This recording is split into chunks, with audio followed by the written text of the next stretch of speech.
ইনসাফের প্রশ্নে আমরা বৈরিতার শিকার হয়েছি। সেই জন্য আমরা আজকে আপনাদের সামনে ঘোষণা দিতে বাধ্য হচ্ছি যে ইসলামী আন্দোলন বাংলাদেশ আসন্ন ত্রয়োদশ জাতীয় সংসদ নির্বাচনে যে 270টি আসনে মনোনয়নপত্র সাবমিট করেছে, এর মধ্যে আপিলে 2 জন বাতিল হয়েছে। বাকি 268 জন সংসদ সদস্য প্রার্থী এখনো পর্যন্ত মাঠে কাজ করছেন।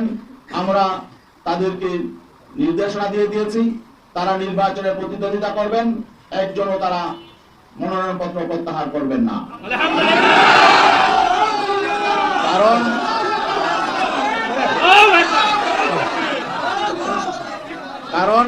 কারণ আমরা ইসলামী জনতার যে প্রত্যাশা, যে এখানে একটা বিষয় স্পষ্ট করে বলতে হয় যে আমরা কেন এই সিদ্ধান্তে আসলাম। জানেন যে এখানে বাংলাদেশ জামাত ইসলামী একটি বড় শক্তি ছিল, অস্বীকার করার সুযোগ নেই। তাদের শক্তি সামর্থ্য অনেক বেশি, ঠিক আছে, কিন্তু আমরা আদর্শিকভাবে নৈতিকভাবে আমরা কারো চেয়ে দুর্বল নই। আসন এখানে কম বেশি হতেই পারে, তবে এখানে আমাদের আত্মসম্মান বলতে লেগেছে, এটাও একটু বলা প্রয়োজন। আসন সমঝোতায় সর্বপ্রথম আলোচনা শুরু হয়েছে 2 আমিরের, ডিসেম্বরের 9 তারিখ আমিরে জামাত এবং আমাদের ইসলামী আন্দোলনের আমির পীর সাহেব চরমাই 2 জন একান্তে বসেছিলেন। যেহেতু আপনি প্রশ্ন করেছেন, এটা আসলে আমি এদিকে যেতে চাই নাই। প্রথম দিনই তিনি ইনসাল্ট করেছেন। আপনারা জানেন বিভিন্ন জরিপ প্রকাশ হয়।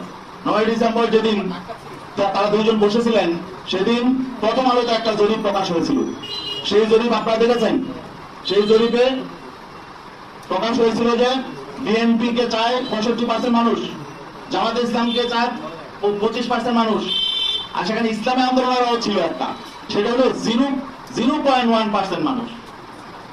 ঠিক আছে, ওই দিন বসার পরে আলোচনার শুরুতেই জামাতের আমির মোহতারাম তিনি আমাদের আমিরকে বললেন যে একটা প্রথম আলোতে একটা জরিপ এসেছে, দেখেন। তাহলে এটার অর্থ কি? এটার অর্থ হলো যে তাকে ইনসাল্ট করা, যে আপনাদের তো কোনো পয়েন্টই নাই, মানে জনমতে আপনাদের কোনো কি নাই, কোনো 1% নাই। 0.1 মানে 1%-এর শতভাগের 1 ভাগ। তো এটা হলো উনি ইনসাল্ট করে শুরু করে যে যাত্রা। সেদিনই আমি আমাদেরকে বলেছেন যে তাদের কিন্তু মতলব ভালো নয়,